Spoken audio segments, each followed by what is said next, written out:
మనము 1,50,00,000 రూపాయలు ఎంపీపీ భవనానికి ఇచ్చి 5 నెలలు అవుతుంది. ఎంఆర్ఓ భవనానికి ఇచ్చి 1,50,00,000 రూపాయలు మనము భవనానికి అయింది. హోంశాఖ మంత్రిగా ముఖ్యమంత్రి ఉన్నాడు కనుక అక్కడ కూడా ఒక పోలీస్ స్టేషన్ కావాలని చెప్పి రిప్రజెంటేషన్ ఇచ్చాం. నిన్న ఐజీ గారు కూడా విచారణకు వచ్చారు. అక్కడ కూడా స్థలాలు సేకరించి తొందరనే ఎంపీపీ భవనం, ఎంఆర్ఓ భవనం, మరి పోలీస్ స్టేషన్ కూడా శంకుస్థాపన కూడా అతి త్వరలో చేయబోతున్నామని కూడా మీకు భవనం లేదు.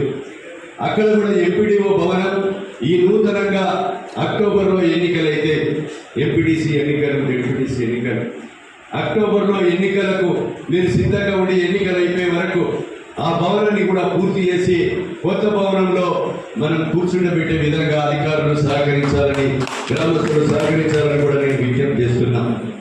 కనుక ఈ విషయాలన్నీ కూడా ఆలోచన చేసి అందరూ కూడా మళ్ళీ మనము